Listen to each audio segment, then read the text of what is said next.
சிதம்பரம் ஸ்ரீ சபாநாயகர் கோயில் மார்கழி ஆருத்ரா மகோத்சவம் ஸ்ரீ விஸ்வாவசு வருடம் மார்கழி மாதம் 16ஆம் தேதி டிசம்பர் 31, 2025 புதன்கிழமை இரவு. சிதம்பரம் ஸ்ரீ சபாநாயகர் கோயில் பொது தீட்சிதர்கள் நிர்வாகத்துக்கு உட்பட்டு சிதம்பரம் ஸ்ரீ சிவகாம சுந்தரி சமேத ஸ்ரீ மன் ஆனந்த நடராஜராஜ மூர்த்தியின் பரிபூரண அனுகிரகத்தது ஸ்ரீ சிவகாம சுந்தரியுடன் கூடிய ஸ்ரீ மகா ஆனந்த நடராஜரின் முழுமையான அருளினால் நிகழ்வுகள் நடைபெறுகின்றன.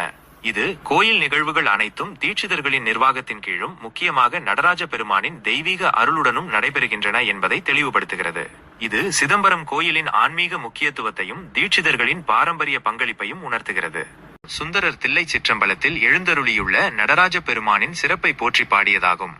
முட்டாத முச்சந்தி 3000க்கும் மூர்த்தி எண்ணப்பட்டானை எப்போதும் கூடுகின்ற 3 சந்தி வேளைகளிலும் காலை, நண்பகல், மாலை அல்லது மும்மூர்த்திகளாகிய பிரம்மா, விஷ்ணு, சிவன் ஆகிய மூவருமாக 3000 தில்லைவாழ் அந்தணர்களாலும் இறைவனாக போற்றப்படுபவனும், பத்தராய் பாவிப்பார் பாவமும் வினையும் போகவிட்டானை தம்மை பக்தியோடு தியானம் செய்யும் அடியார்களின் பாவங்களையும் முற்பிறவி வினைகளையும் நீக்கி அருள் செய்பவனும், மலையெடுத்த இராவணனை தலைபத்தும் நெறிய காலால் தொட்டானை கைலை மலையை பெயர்த்தெடுக்க முயன்ற இராவணனின் 10 தலைகளும் நசுங்குமாறு தனது திருவடியால் அழுத்தியவனும், புலியூர் சிற்றம்பலத்தம் பெருமானை பெற்றாமன்றே.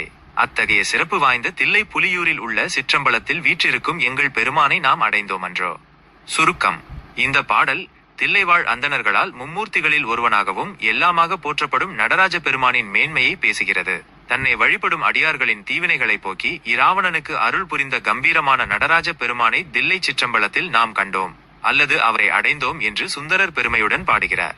இது நடராஜரின் சர்வ வல்லமையையும் அடியவர் பால் கொண்ட அளவற்ற கருணையையும் வெளிப்படுத்தும் ஒரு பாடல். ஜீவாத்மா பரமாத்மா ஐக்கியம். நமது ஜீவாத்மா தனி ஆன்மா பரமாத்மாவுடன் தெய்வீக ஆன்மா ஒன்றிணைந்து நாம் எப்போதும் இறைவனின் திருவடிகளை தரிசித்து முக்தி, வீடு பேறு அடைய வேண்டும் என்ற உயர்ந்த நிலையை எட்டுவதே இதன் முதன்மை நோக்கம். கைலாய தரிசனத்தின் மாற்று வடிவம். சிவபெருமான் வாசம் செய்யும் கைலாய பர்வதத்தை நேரில் சென்று தரிசிக்க முடியாத பக்தர்களுக்காக இறைவன் தாமே கைலாச வாகனத்தில் எழுந்தருளி தரிசனம் தருகிறார். முக்தி பலன். இந்த கைலாச வாகன தரிசனத்தின் மூலம் பக்தர்களுக்கு முக்தி பேறு கிடைக்கும் என்பது ஆன்றோர்கள், பெரியோர்கள் உரைத்த வாக்கு. சுருக்கமாக, கைலாச வாகனத்தில் இறைவன் எழுந்தருள்வது கைலாயத்தை அடைய முடியாத பக்தர்களுக்கும் இறை தரிசனத்தை எளிதாக்கி அதன் மூலம் அவர்கள் பிறவி பிணியிலிருந்து விடுபட்டு முக்தி அடைய வழிவகுக்கும் ஒரு கருணையின் வெளிப்பாடாகும். சிதம்பரம் ஸ்ரீ சபாநாயகர்